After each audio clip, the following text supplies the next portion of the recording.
Hoy es 11 de octubre del año 2020 y hemos venido estudiando la historia de Jacob.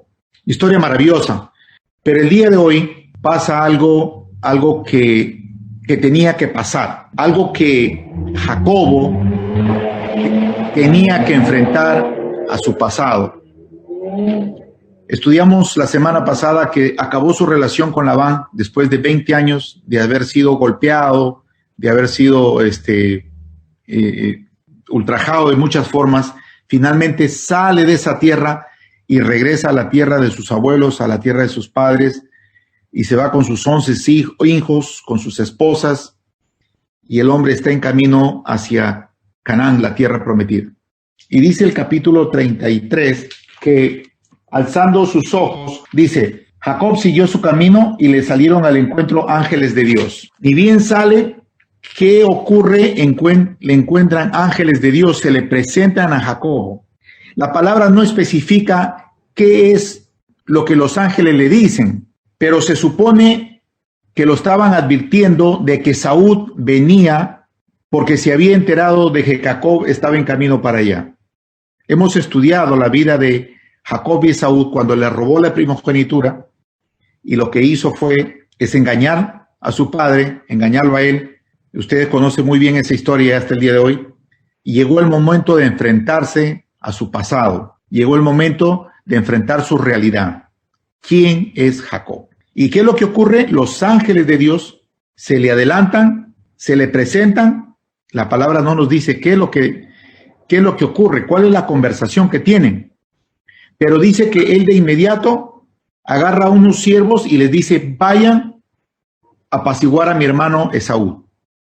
Obviamente que los ángeles le dicen, pareciera que le dijeron: tu hermano está en camino hacia ti.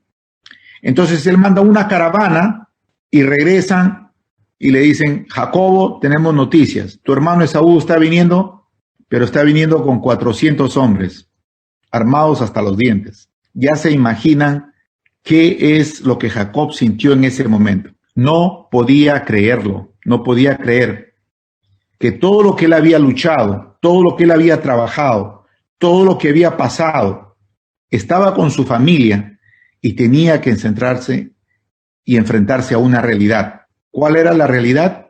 Enfrentar su pasado. Con mucho miedo, trata de separar a su familia. Son un montón. Recuerda que tiene 4 mujeres, tiene 11 hijos, aparte tenía más personas que él había adquirido, les había dado la libertad, y tenía muchas ovejas, vacas, camellos, tenía mucha clase de diferentes animales, cabros, cabritos, etc. Y le dice: bueno, vamos a separar. Si Esaú nos ataca por un lado, ustedes corren para el otro lado. Él, desesperado, no sabe qué hacer. Entonces, ¿qué hace? Agarra un montón de animales y le manda con sus siervos a apaciguar el corazón de su hermano Esaú. Manda un montón de ovejas, de vacas, como diciendo: hermano, te tengo que dar esto porque de alguna forma tengo que pedirte que por favor me perdones la vida, porque yo sé que te he hecho tanto daño, hermano, y tengo que de alguna forma pedirte perdón. El hombre en la noche, con mucho miedo, se va aparte a un lugar solo.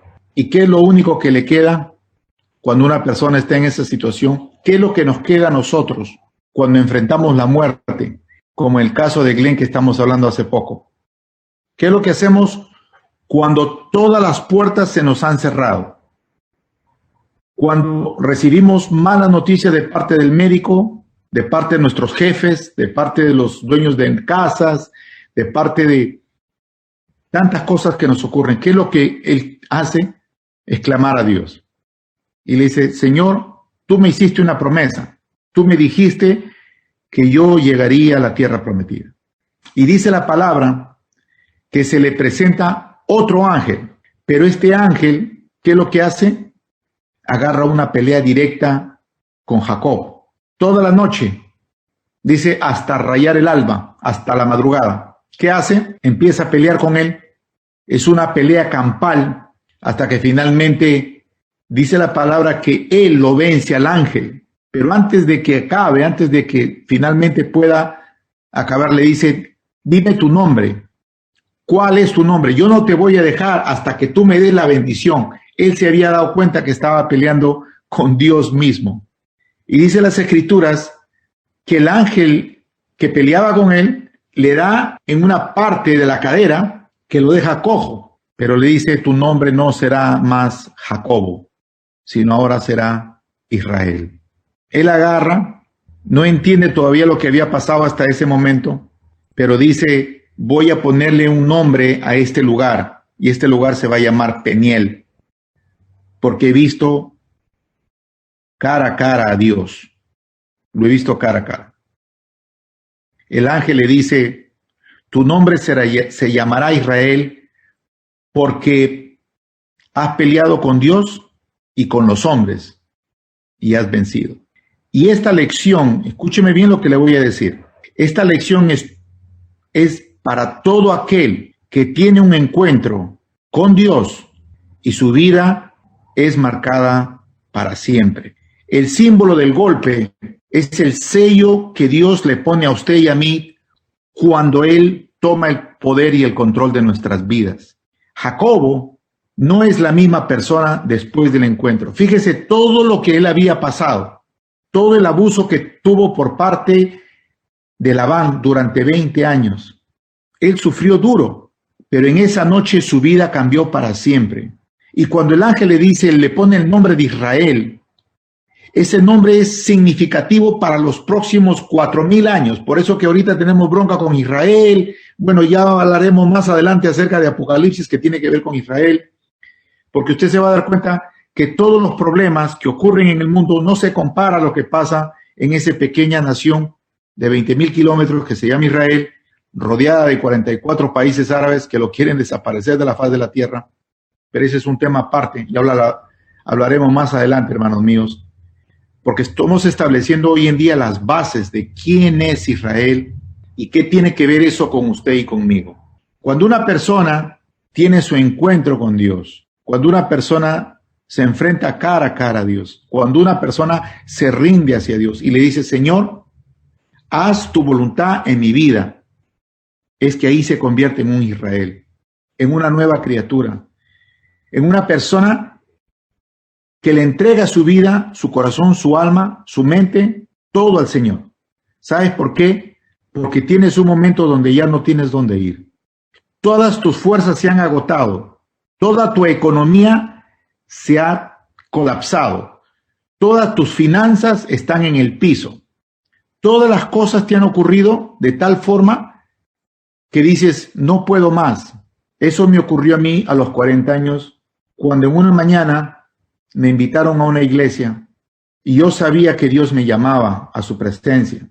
Y yo sé que cada uno de ustedes han tenido o tal vez van a tener una experiencia personal con el Creador del universo, porque tú te rindes a Dios. Tú le dices, ya no puedo más. Si yo les contara mi testimonio de lo que el Señor hizo en mi vida y cómo es que me pudo haber perdonado de todas las cosas que yo hice, simplemente no tiene sentido. El Dios de amor al cual nosotros conocemos es un Dios de bondad, de amor, de compasión, de misericordia, que nos llama para que nosotros nos rindamos a Él. Y cuando eso ocurre, tú te quedas estampado, no en la cadera, sino en el corazón. Es cuando tu corazón cambia, cuando empiezas a hacer la voluntad de Dios y cuando empiezas a oír la voz de tu Padre Celestial y te das cuenta de cuánto te ama y cuánto desea bendecirte. Jacobo encontró a Dios en esa madrugada, cuando estaba saliendo el sol. Él estaba preparado para enfrentar a Esaú. Él estaba preparado para enfrentar su pasado. ¿Por qué razón? Porque cuando usted le entrega su vida a Jesucristo, usted y yo venimos con una mochila de cosas horribles que hemos hecho, decisiones erróneas que hemos tomado en la vida, de personas que no hemos podido perdonar, y cuando tú le entregas tu vida, cuando te conviertes en Israel, cuando finalmente te peleas con ese ángel de Saúl, lo que tú haces es rendirte a Dios y le dices, Señor, no puedo más, y te conviertes en un Israel. Y estás preparado para enfrentar tu pasado. No porque quieras recordar tu pasado, dice la palabra de que Él Cuando le entregas su vida a Jesucristo, Él agarra todos tus pecados y los bota al fondo del mar para nunca más acordarte de Él. A través de los años hemos visto gente de toda clase de situación económica, cultural, educativa, entregarse a Jesucristo, y todos tenemos lo mismo en común. Todos hemos perdido en este mundo. Nuestra clase social, económica o cultural no tiene nada que ver en este mundo porque sabemos que de una u otra forma hemos fracasado por nosotros mismos. Cuando uno le entrega su vida a Jesucristo, es cuando ya no tiene dónde ir. Cuando has peleado, has querido hacerlo a tu forma y te das cuenta que las cosas no te van a salir bien, que no te han salido bien, que de una u otra forma has fracasado en la vida. Y eso es lo que le pasó a Jacob. Jacob hizo muchas cosas buenas durante esos 20 años, trabajó duro, pero le faltaba algo. ¿Qué cosa era? Reconciliarse con Esaú. Y dice las Escrituras que Esaú se bajó del caballo en el que venía y corrió hacia su hermano. Y se besaron los unos a los otros, los dos hermanos, y se perdonaron instantáneamente. Ese miedo, ese temor de la muerte se convirtió en una bendición de un momento a otro. Eso es lo que hace Dios con cada uno de nosotros cuando nos convertimos en Israel, cuando le entregamos nuestra vida al Señor. El día que yo me paré al frente, cuando el pastor llamó al frente y me puse de rodillas, no era capaz de levantar mi cabeza porque le pedí perdón al Señor de todas las maldades que había hecho en mi vida. Y Él me selló y lo ha hecho hasta el día de hoy. Y esa experiencia la tenemos que tener cada uno de nosotros. Tenemos que enfrentarnos a ese ángel de Saúl, a ese ángel del pasado. Pero nunca lo vamos a hacer solos, es imposible. Si tú guardas rencor en tu corazón por muchos años, jamás vas a poder perdonar si no tienes el sello de Dios. Con el Señor en nuestros corazones, entiendes finalmente que Él te amó, que Él te separó desde pequeño y que empiezas una nueva vida en tu vida, un nuevo capítulo. Ese viejo hombre se acabó. Ahora voy a vivir para la gloria de Dios. Esa es la enseñanza que tenemos con Esaú. Y es interesante porque nos dice la palabra en el próximo capítulo 33 que Esaú le dice: ¿quiénes son todos estos niños? Cuéntame, hermano, ¿qué te ha pasado? Le dice: mi señor, te regalo. Y le dice: no me regales nada, no quiero que me regales nada. Le dice: por favor, es un honor para mí dártelo.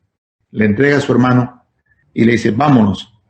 Y le dice: mi señor, usted vaya al frente, le dice Jacob a su hermano mayor, porque yo estoy con niños, recién están paridas algunas vaquitas, voy a ir poco a poco, pero usted vaya adelantando. Y se fue a un lugar que se llama Sucot. Esa historia de Sucot es una historia maravillosa, porque hace unos días los judíos acaban de celebrar esta fiesta de Sucot. Es una cabañita, es un poco larga la historia, es una fiesta tremenda que los judíos celebran hasta el día de hoy, pero que usted y yo la vamos a celebrar en la eternidad con el Señor. Pero la voy a hacer corta la historia. La fiesta de Sucot es el tabernáculo, es la casita que uno construye para vivir con Dios. Dios está trabajando en el corazón suyo y en el corazón mío porque estamos construyendo un lugar para pasar la eternidad con Dios. Y ese corazón malo de nosotros, que ha mentido, ha robado, ha fornicado, ha adulterado, ha hecho tanto daño, no puede irse a la presencia de Dios si está mal. Por eso es importante el perdón de Dios. Para que usted y yo podamos tener una relación con el Señor, tenemos que ser sinceros y honestos y decirle: Señor, yo he fallado en esta área de mi vida. Y el Señor lo recibe con los brazos abiertos, no nos condena, no nos juzga, no nos manda al infierno. Solamente te dice: ven, te he esperado tantos años de mi vida y el día de hoy te acepto en mi reino. Por eso que esta fiesta, que se llama la fiesta de Sucot, que acaba de pasar justamente con los judíos, es un tema bien interesante lo que está pasando ahorita en Israel y en Nueva York, pero es la fiesta donde los judíos construyen un pequeño tabernáculo para recordarnos de dónde Dios nos sacó. Es un tiempo de intimidad con Dios. Es un tiempo donde tú y Él lo pasan juntos. Por eso el Señor dice: cuando ores, entra en tu aposento, dice el Señor. Cierra tu puerta y confiésale todo. Háblale como a un padre amado. No tienes que contarle tus problemas a nadie. El único mediador en tu vida es Jesucristo. Entro en tu aposento, entra en tu cuarto, cierra la puerta y háblale de hombre a hombre, de mujer a hombre. Y dile, amado Padre, esta es mi necesidad. Esto es lo que yo he hecho. Esto es lo que yo necesito. Y verás que siempre las cosas te van a ir bien. Pero es importante que construyamos ese tabernáculo en nuestras vidas, en nuestros corazones. No podemos burlarnos de Dios. No podemos decir una cosa y hacer otra. Los cristianos y católicos creyentes estamos en esa lucha constante acerca de nuestro pasado. Pero Dios quiere que tú entiendas que cuando tú le entregas su vida a Él, Él se olvida de eso. Porque el mayor deseo de Dios es pasar la eternidad contigo. No dejes que nadie te robe las bendiciones del Señor. No permitas que el enemigo te ponga cosas en tu cabeza. Que entiendas que naciste para vivir con el Señor por la eternidad. No dejemos, amados hermanos, que ya nos roben tantas bendiciones que el enemigo nos ha robado durante tantos años. Escuchemos y obedezcamos la voz del Señor. Porque yo sé que usted quiere ser bendecido y esta es la razón por la cual nos juntamos. Nos juntamos para oír su voz, para aprender su palabra y para que cada día seamos mejores personas.